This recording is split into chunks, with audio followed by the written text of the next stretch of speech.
In this final lecture of the course, we will be proving the Little Picard's theorem. The Little Picard's theorem tells us that if you have an entire function which is non-constant, then it cannot omit 2 points. We have developed all the machinery needed to prove the theorem, but we will first give a characterization of functions which holomorphic functions defined on a simply connected domain which omits 2 points. Let me state down the proposition. We will see how this is going to be used while we prove the Picard's theorem. So let's start with a domain omega which is open connected and which is simply connected. Let omega be an open connected subset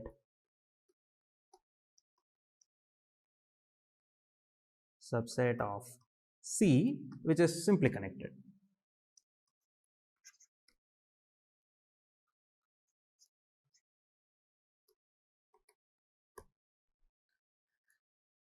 And suppose f is a function on omega which misses the 2 points 0 and 1 very specifically, which omits 0 and 1. That means that f inverse of 0 is empty, f inverse of 1 is empty. That is precisely what it means. The conclusion is that then there exists a holomorphic function g on omega such that f of z is equal to minus of the exp of pi I times cos h of 2g of z.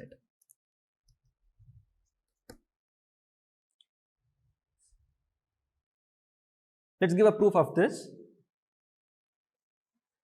The moment it omits 2 points, we are forced to have some function g such that f can be written in this manner. Let us see why that is the case. The first observation is that if you consider C to C star, the exponential map, this is a covering map which we have already noticed, and f is now a map from omega to C star. Now, omega being open set is also locally connected, and hence open connected, locally connected, simply connected, all those are satisfied. There exists a lift. Let us call that lift f tilde. We do not have to care about the uniqueness part here. One lift should work. So, let f tilde be a holomorphic map, holomorphic function on omega such that x of f tilde of z, this is equal to f of z. From this f tilde, let us define a new function. Define capital F of z to be equal to f tilde of z by 2 pi I. The reason why this capital F is being defined in such a manner is because if capital F takes integer values, so notice that if capital F of z is equal to n, then what do we have about f of say z naught? Suppose f z naught is a point so that capital F of z naught is n, then f of z naught is going to be equal to exp of f tilde of z naught, which is going to be equal to the exp of 2 pi I n for some integer n which is equal to 1. But notice that f omits the value 1. So, this cannot happen, which is a contradiction. And what does that mean? That means that f, capital F, does not take integer values. The integers do not belong to the image. So, in particular, we have now two maps. We have a map from C star to C star given by z square, z going to z square, that is covering map, and we have omega to C star given by capital F. Notice that f does not take integer values, in particular f does not take the value 0, f does not take the value 0, and we have a lift which I am going to denote by square root of f. It is actually the branch of the square root function. We also have the following map, C star to C star, again z square, and look at f of z minus 1. This also is a map into C star, because f does not take any integer values, in particular it is not going to take the value 1 either, and therefore we have a lift here. This is going to be square root of f of z minus 1, right? We do have now two holomorphic functions, which is given by square root of f and square root of f minus 1. Let's define the function h of z to be equal to square root of f of z plus 1, or maybe I should be a little more careful, square root of f of z minus square root of f of z minus 1. The first observation is that h does not have 0 in its image. H of z is not equal to 0 for z in omega. Remember that h is a function from omega into c. In fact, I am saying that it's into c star, because if h of z is equal to 0 for some z, then it means that f of z would be equal to f of z minus 1, which is a contradiction, and therefore that's never going to happen. I'm going to again consider the covering map exponential, which is from c to c star, and look at the map h now from omega into c star. We are again in a perfect setup to lift our function. We are effectively taking branches. If you are more comfortable with that language, this is a branch of the logarithm that we are actually considering. Let's call this lift g. i.e. exp of g of z, this is equal to h of z.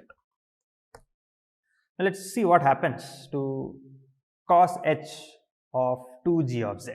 That's what we are interested in right now. We will rather look at this plus 1.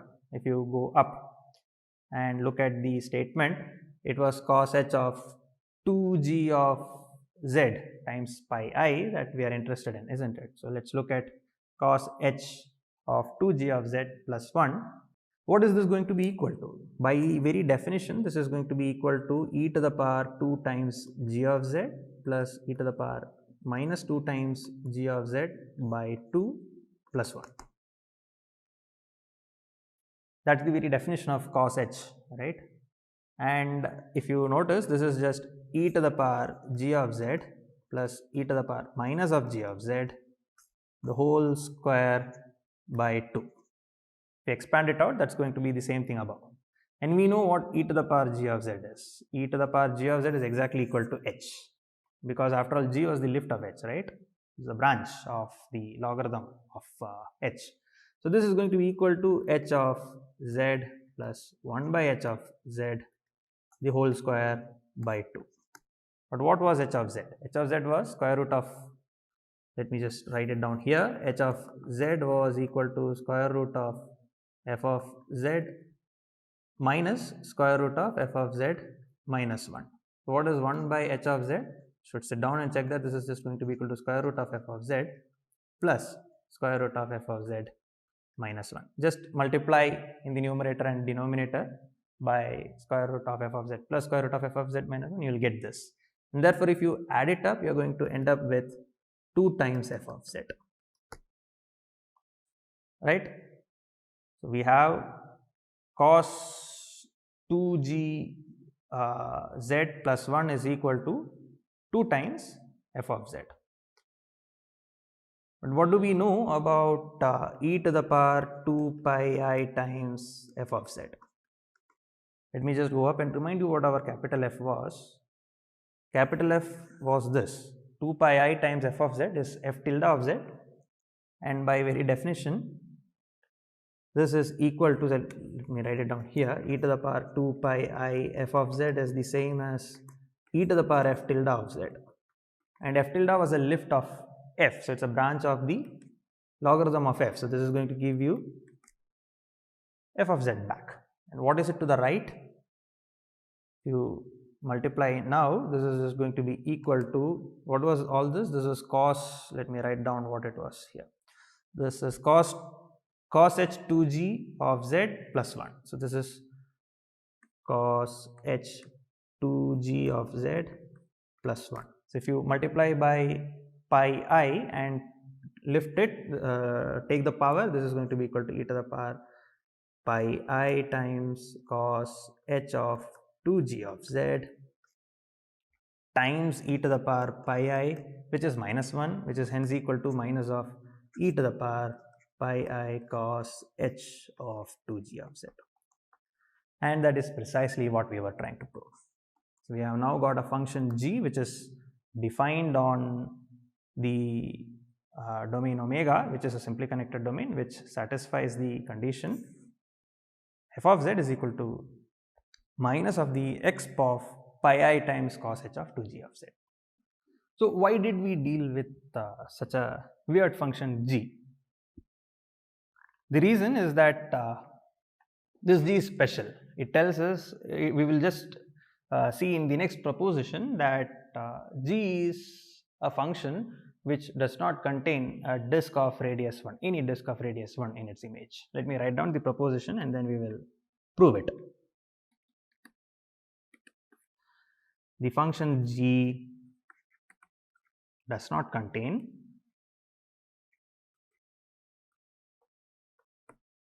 any disk, a disk or any disk of radius 1 in its image. So if you have a disk D whose radius is greater than or equal to 1, then D cannot be contained in G of omega. That is precisely what the proposition says. Let's see why that is the case. The first claim here is that G does not intersect any points on the following set. G of omega does not intersect points in the set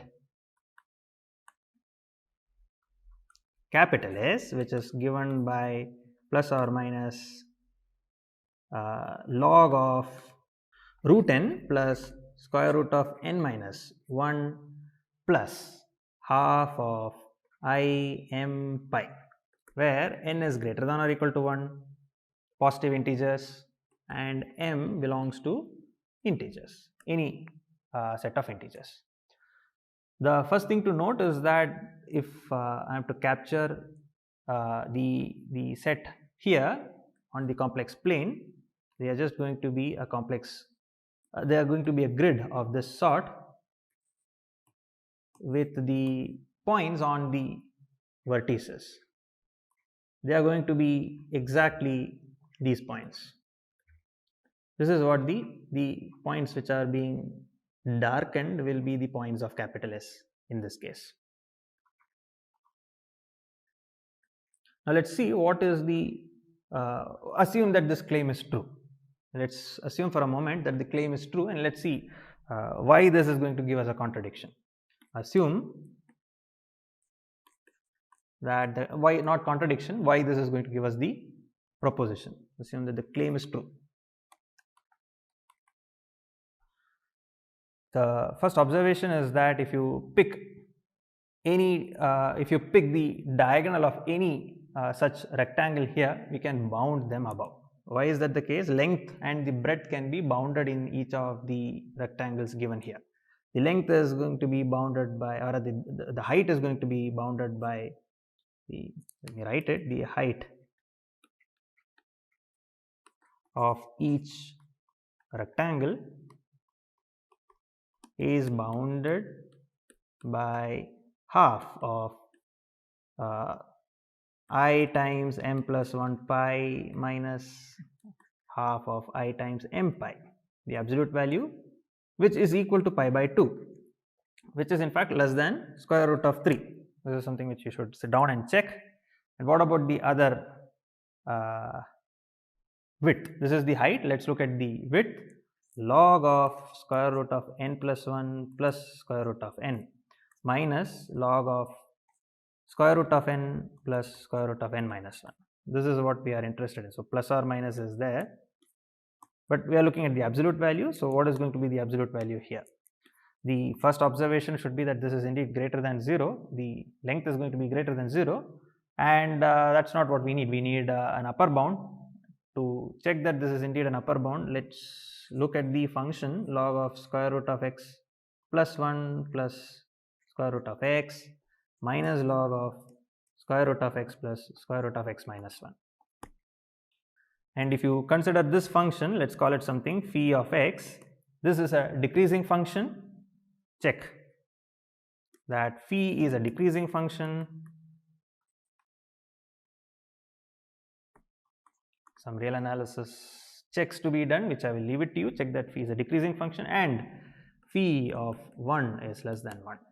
Phi of 1 is just going to be equal to log of root 2 plus 1, which is less than log of e, which is 1. So this is certainly less than 1, and because it's a decreasing function, we have absolute value of log of square root of n plus 1 plus square root of n minus log of square root of n plus n minus 1. This is less than 1. So the height and the width both are bounded by root 3 and 1 respectively. Hence the diagonal of every rectangle, this is bounded by root 3 square plus 1, the root of that, which is equal to 2. And therefore, if you consider any circle of any disk of radius 1, its diagonal will have distance or length equal to 2, and therefore it will have to intersect some point in the grid that we just have. Hence, any disk of radius 1 intersects some point in S. So if we prove indeed that g of omega does not intersect this set S, we are done. We have our result. So let's now try to see what happens if g of omega does intersect. Let z0 be some point in omega such that g of z0 is equal to plus or minus log of square root of n plus square root of n minus 1 plus half m I pi. We know that f of z is equal to minus of exponential of I pi times cos h 2g of z. Let's see what happens to cos h 2g of z. Let's first focus on that. Cos h 2g of z, this is going to be equal to e to the power 2g. So let's put a 2 times cos h 2g of z, that's going to be equal to e to the power 2g plus e to the power minus of 2g, right? And that is equal to, what is e to the power 2g here? That's going to be equal to e to the power I m pi times e to the power plus or minus log this. So this is going to be square root of n plus square root of n minus 1 plus square root of n 1 by square root of n plus square root of n minus 1 by multiplying by square root of n minus square root of n minus 1. The denominator becomes there is a square involved, so there is a square here, there is also a square here. This is precisely what we will be getting, which is equal to e to the power I m pi is just minus 1 to the power m, and this is just n plus n minus 1 plus 2 times something. So n plus n minus 1 is just 2 times n minus 1, and there will be a 2 times of this, and the 2 times square root of n into n minus 1 will cancel off. So this is precisely what we end up with. So what do we have? Cos h of 2g of z naught. This hence is going to be equal to minus of 1 to the power m times 2n minus 1, where 2n minus 1 is going to be an odd number now. For any integer n, 2n minus 1 is going to be an odd integer. Now if you look at the exp of pi I, minus of exp of pi I of cos h of 2g of z0, this is going to be equal to minus of exp of pi I times minus 1 to the power m times 2n minus 1. So this is going to be 2n minus 1 times pi I into minus of 1 to the power m. Since 2n minus 1 is an odd number and cos of the minus term is not going to contribute, this is going to be equal to minus of 1, which is equal to 1. But the thing on the left is exactly equal to f of z0. So if g does intersect our set S, that means that f will take the value 1, which however is not possible, and which is a contradiction. So effectively what we have proved is that, so let's summarize what we have done. Hence, so if f is holomorphic on omega which omits 0 and 1, there exists an entire function, there exists a holomorphic function g on omega which does not have a disk,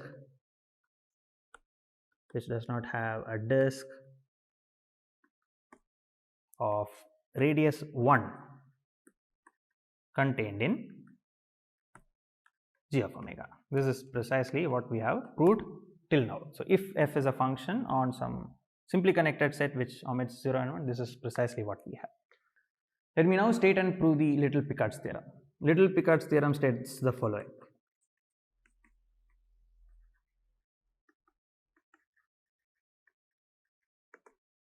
If f is an entire function which omits 2 points, then f is necessarily a constant.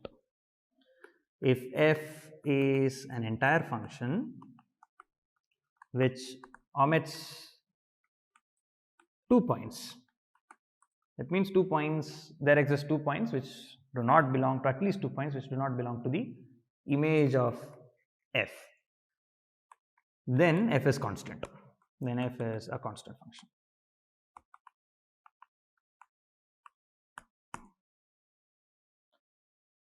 Let's give a proof of this. We have everything needed to do that. First observation is that C is a simply connected set, and whatever we just said a few minutes back, that's quite relevant for our function f as well. But before that, it could omit any 2 points, right? So let z0 and z1 be 2 distinct points. Distinct points which f omits. Notice that if you define, consider f of, the first observation is that we may assume without loss of generality that z0 is 0 and z1 is 1. That is the first observation. Without loss of generality, that z0 is equal to 0 and z1 is equal to 1. Why can we do this? Because otherwise, consider the function f1 of z defined to be f of z minus z0 by z1 minus z0. Notice that since f does not take the value z0, f1 never vanishes. So, f1 omits the origin, and since f does not take the value z1, f1 never takes the value 1, i.e. f1 is an entire function which omits 0 and 1. If you prove that f1 is constant, then that would also imply that f is a constant. So, we will assume without loss of generality that f is a function which omits 0 and 1. But then we now have, by the proposition we proved in the beginning of this lecture, there exists a function g such that an entire function, let me be very careful here, the function is defined on the entire omega. In that case, omega here is c. So, there is an entire function g such that f is equal to minus of the exp of pi I times g of cos h g of z, cos h 2g of z. Not only is it a function which satisfies this condition, and such that there does not exist a disk of radius 1 contained in the image of G.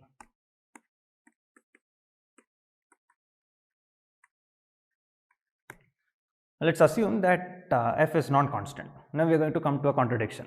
Assume f is non-constant.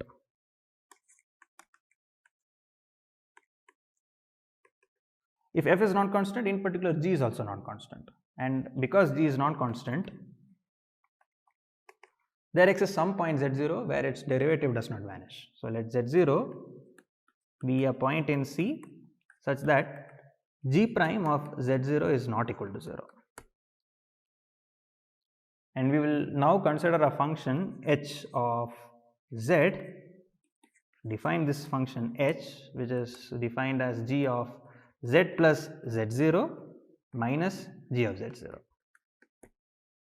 What can we say about this function? Let's see what the function h satisfies. Observe that h of 0, this is equal to 0, and h prime of 0 is precisely equal to g prime at z0 by the chain rule. So, this is something which we certainly have. Now, define a new function. Define h, g, everything is taken. So, let us call it psi. Psi is defined to be the following. Before that, I am slowly progressing towards a contradiction to the Bloch's theorem. So, before we go any further, remember that h is an entire function. H is an entire function, and the image of h does not contain a disk of radius 1 either. And since the image of g does not contain a disk of radius 1, the image of this is after all composition by translations, pre-composition and post-composition by translations. So, this will also certainly not have a disk. So, that is an exercise for you. H is an entire function, and exercise. H does not contain a disk of radius 1 in its image. Because if there is a disk of radius 1 sitting inside the image of h, there is also going to be a disk of radius 1 sitting inside the image of g. We now have a setup where h is an entire function which maps 0 to 0, and h prime of 0 is not equal to 0. For r, some r positive and say less than capital R, we will define the following function. Define the function psi of z to be equal to 1 by r times h of r z by h prime at 0. So, notice that whatever is there inside here, this is just multiplication by a complex number, r by h prime at 0. H prime at 0 is not equal to 0, that is being used crucially. So, r by h prime at 0 is some function which is multiplication by a constant. So, it takes 0 to 0, and again 1 by r is multiplication by, in fact, a real number. So, this makes perfect sense. Psi continues to be a function which is now in fact defined on the entire complex plane. This is a function which is in particular defined in a neighborhood of the unit disk as well. Let us see what is psi of 0. Psi of 0 is equal to 0 because each of these functions map 0 to 0. And what about psi prime at 0? That is going to be equal to r by h prime at 0. That is the chain rule is being applied, and then h prime at 0 is just going to be equal to h prime at 0, then 1 by r times z. The derivative at 0 is 1 by r, which is hence going to be equal to 1. So, we are now in the perfect setup to apply Bloch's theorem. By Bloch's theorem, the disk of radius 1 by 72 is contained in psi of the unit disk. So, let us take some w now in d0 r by 72. And if you look at w by r, that is in the disk of radius 1 by 72 around 0, that is just going to be equal to, then there exists z in d such that w by r is equal to, what is psi of z? Psi of z is going to be equal to 1 by r times h of r z by h prime at 0, which implies that w is equal to h of some z 1, or maybe z1 is already taken. Let me use z prime, where z prime belongs to some disk. Let us in particular say that it is in C. This is true for every w in d0 r by 72, which tells us that d0 r by 72 is contained in h of C in the image of C. But R was taken to be arbitrary. For R large enough, R by 72 is going to be greater than 1, and that's going to be inside the image of H. But that's a contradiction, because the moment we have a disk of radius greater than 1 sitting inside the image of H, by this exercise there will also be some disk of radius greater than 1 sitting inside the image of G, which is a contradiction. So this is a contradiction to our assumptions, and therefore our assumption has to be false. The assumption that f is non-constant is false. This tells us that f is a constant function.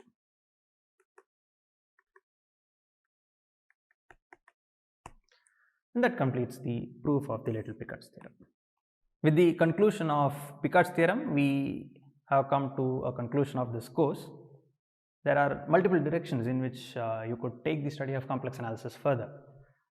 One could, for example, study the Riemann mapping theorem, go into more abstract objects called Riemann surfaces, and study a generalization of the Riemann mapping theorem called the uniformization theorem. That's one direction you could take. Another direction you could take is by looking more deeper into harmonic functions and the further ramifications thereof, which is broadly called as the potential theory.